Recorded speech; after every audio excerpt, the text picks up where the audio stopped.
All right, so up next, we're gonna head downtown towards our duplex off of Anderson Ave.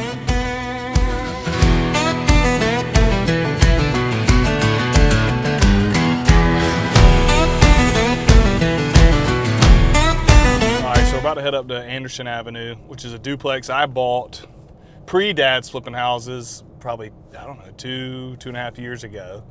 And I just sat on it. I got it for what I thought was cheap. These guys would argue that I grossly overpaid, but I bought a duplex in a decent part of town for $74K.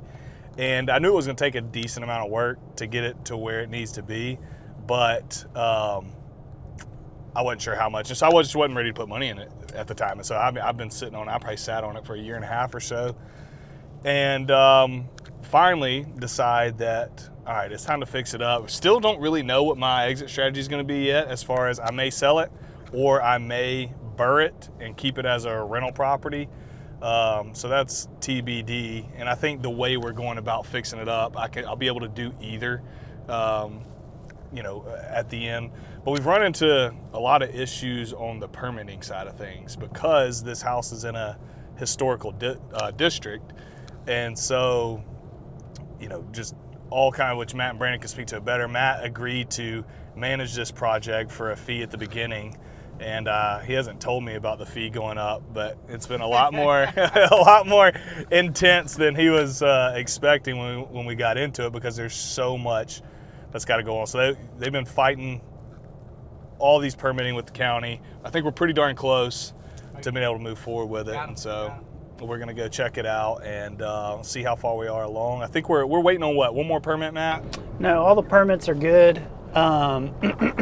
We had an inspection just to get a baseline of where the property sits, so we know what we have to do. We don't just want to go in there all willy-nilly and do a bunch of stuff that they may not require us. So one of the things we got to do is bring the framing up to code. So headers for windows, headers over the doors, the electrical systems have to be brought up to code. Plumbing has to be brought up to code. Firewall, because it's a commercial duplex. So basically from the crawl space to the roof line, you have to install a firewall. And then playing off of that, you've got your ceiling rafters run through the firewall, so we had to re-engineer the ceiling system so they didn't run through the firewall. And so that's what's going on today while we'll be there. I will say that in Jaren's defense, it isn't a very good location. And they finally started work. There was a house that I guess during the storm, the whole back half of it got ripped off. And I was by there the other day, just swinging in, checking on it, and somebody bought it. I wanted to buy it. We were trying to tag the owner to find out information to get in contact with them, but somebody's bought it and it's put back together now. So, yeah, I mean, when you buy it, I mean, this isn't always correct, so this isn't a blanket statement, but when you can buy a dwelling in a decent location for under $100,000, usually you're going to be all right. I will say this one ended up being a way bigger can of worms than, you know, I was probably expecting. I knew it was going to be a big deal. That's why I sat on it for so long and didn't do anything. But we bought it at $74K. We're going to try to be all in at what? What's realistic, Matt, on rehab? We'll probably be around the 180 mark. 180. So we'll be all in at $250? Yeah. 250. We'll be all in at 250. And I've had some interest on it, lower interest from where I originally bought the property. And so, you know, refi, pull a decent amount of capital out, do some midterm rentals to nurses potentially, or you try to sell it and, you know, you can be close to a wash. Maybe you get lucky. There's been some duplexes that we had one realtor tell us, you know, list it for 350, which I usually am like, yeah, we can get it. I think that's a little high personally, but it is going to be really nice. So that's something we can look at too. So there's a couple options. I'm not going to absolutely crush it on this deal. If I sell it, if I hold it for the long term, can do pretty well, I think, over the years to come. So we'll just see. Well, yeah, what are you thinking you can get for it if you rent it out, each side? I think you're getting anywhere, I mean, this is a bigger range, 900. If you do a long-term rental, you're looking at $900 to $1,100 a month. If you're doing a midterm rental, I think you're getting $1,800 to $2,200 a month. And midterm rental just when somebody stays in there for around 90 days. So they're on a contract. It's like a traveling nurse, or a contractor comes in to do work in the area, or, you know, somebody along those lines. It's usually a 90-day stay. and they pay a lot more than long term. It also comes furnished with those midterm. It does. Yep, it comes furnished. So you got that cost that you got to add into when you're looking at your ROI. But they also tend to take care of the property more than a long-term tenant because they're just in there to sleep. They're working. You know, they're usually higher end clients, solid people. So we'll see. There's a couple different options here. Not the greatest deal in the world by any means, but you do this long enough, you're going to run into some that you look and you're like, well, at this point, let's just let's figure out the best strategy to keep it moving. Well, and some of the duplexes that are on the market now in Anderson are not in as good of a location, and they're asking $350, $400 for a lot of those. So, you know, the more that I see that, especially seeing some of those close, I do feel like it's realistic to potentially get that $350 if you did decide to sell them. Yeah. So we'll see. Let's check it out.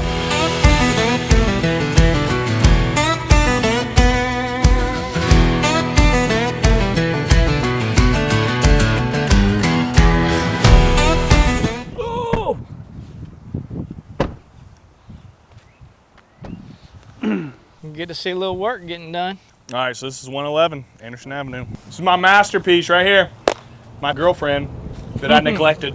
Well, you're going to have to replace that roof by the time it's all said and done. All right, so this is 111 Anderson Avenue. This is in the historic district. It's a complete gut rehab. Basically converting it into a two-side duplex. Basically, we're converting it into a duplex. It'll be two bedroom, 2 bath duplexes when we get done with it.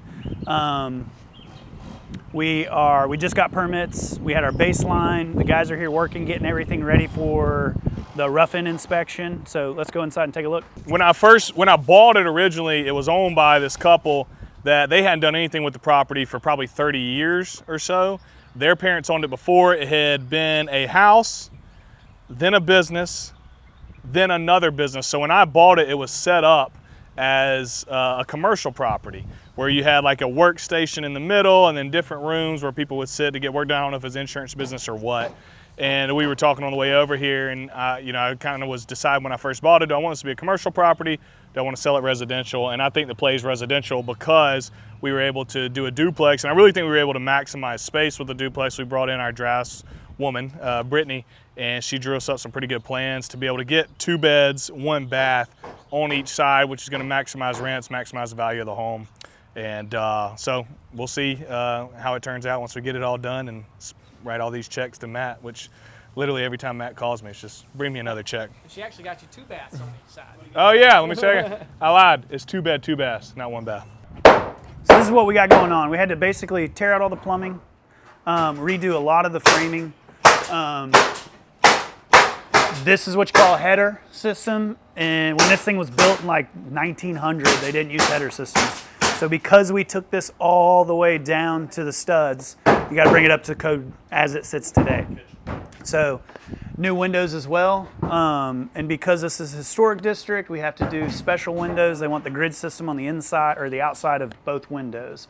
So you can't just throw cheap vinyl windows in, and they have to get approved. It's a big process to do so. So when my wife and I originally bought it, before I called Matt and them to bail us out, we talked about, okay, what is the best way to lay this out? And we went through a lot of different variances of what we could do. And if I remember correctly, what we ended up doing is we threw this wall here, obviously wasn't here before, and we're going to do kitchen on either side of these walls. I've never built a duplex. We're essentially building a duplex. Obviously, the shell of the house is already here. And so one of the things we were having to think through was, okay, you got to be careful what's on the other side of the wall from you, right? And so you couldn't have a kitchen here on this side and then the kitchen there leaning up to the bath or the bedroom of the tenant on the other side. And so we wanted to match everything as much as possible. And so I feel like we did a good job of maximizing that space, kitchen, living area here where I'm standing, and then we'll walk you through what everything else is going to look like on the back of the house. Basically right here is where it goes through the original firewall.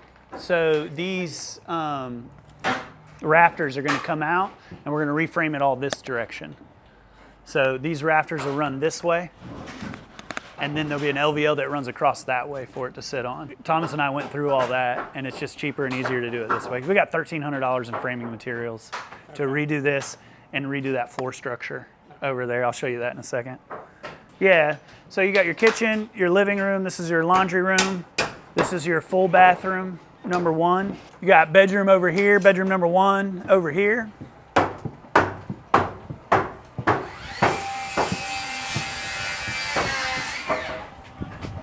And then this is your second bedroom. Where's the other bathroom at? You got the bathroom that's in that's right. with bedroom number 1. So Bathroom that's in the master, and then you got your guest bedroom here. And then you got an exit door here. One of the troubles that we had, like dealing with what's called the Board of Architectural Review, which is who approves all the historic district stuff, like all we want to do is replace these decks. Well, in order to do that, you got to have a 3D sketch of it. You literally have to detail line item by line item exactly how you're going to build the deck, even the color that you're going to stain it, by the manufacturer and the manufacturer number of it so that they'll approve it.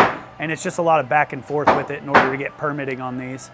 That's why I advised him to sell this before we started this project. Now, what's the fun in that? Yeah.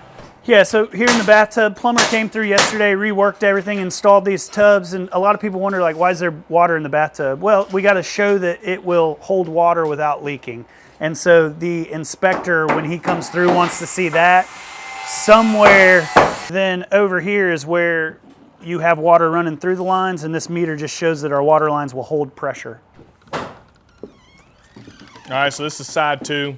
This is side 2. One of the things we found when we got into this is that this floor is no good. So Like a trampoline. we will come from the crawl space up, probably sister some 2x10s or 2x12s underneath it to re-support this floor so there's no wobble to it. And that's unfortunately just something that you get when you get into these older houses like this. Whole backside of the house was rotted out. We'd already had that replaced. This is one where the 10% might not cover what actually is wrong with the property. All the plumbing that they cut out. This is your secondary bedroom. That door was not there, and we didn't do to this level. You can leave it. You would be grandfathered in, but because it's already here, it has to stay. Or because we took it all the way down to the studs, we'd have to put one in. And the windows turned out good. Yeah, windows look real good. I'm be glad you put the right windows in. Hey, that was a smart move. I did not want to do that either. Smart call, Mateo. All right, basic costs on this as it breaks down. You've got $75,000 in purchase price. I struck a deal with the guys that are going to do it all. We're going to do $60,000 in labor. The HVAC system was about $16,000. We will have $14,000 in electrical. We'll have about $6,000 in plumbing. Flooring is $4 a foot. That's installed. Kitchen, I struck a deal with my guy. He's doing both sides for $9,000 total, so $4,500 a side. We will push appliances on this to make it feel a little more higher end, so we'll probably do about $2,000 on each side with appliances. Insulation cost was $3,500. We'll have about $11,000 in sheetrock, $4 a foot in painting, and then what else had to be done? And we had to build this firewall. And so this firewall has to run continuous from the ceiling all the way down into the crawl space. And so what we had to do in the crawl space is build up block, frame up off of that, and then make sure that there's a continuous line that splits these two units. Yeah, so all right, firewall consists of, we kind of overdid a little bit, but it's a 2x6 framed out wall with a fire retardant insulation, and then we use a fire retardant drywall sheet over it. And code is it has to be able to survive fire for 1 hour minimum. And the way we have it built out, it should survive for about 2 hours. But what it does is if a fire starts on this side, it slows the progress of it being able to spread to the other side. And so that's why it's got to start at the floor and go all the way up. One of the issues that we have is you can't have anything run directly through it because then there's an area for weakness where fire could get through. One of the things we do on most every flip is we have someone draw out plans with measurements. So for this particular project, it was super important for me to be able to see visually what we were going to do. But more importantly, it is able to help the contractors when they get to working, knowing where walls are supposed to be, the size of vanities, toilets, things of that nature. And so it's a cost that probably adds, what, $300 to $1,000 to our budget when we're doing a flip. But it makes the project a lot easier, ease of mind for us, but also for the contractors. All right, so up next, we're going to take a ride over to Cathy Road. This is a house that we were considering purchasing a few months back. By the time we started really looking into it, it went under contract, and we did not get able to get in there, take a look at it, and be able to make an offer. But recently it came back on the market. We're gonna go check it out today. So tag along.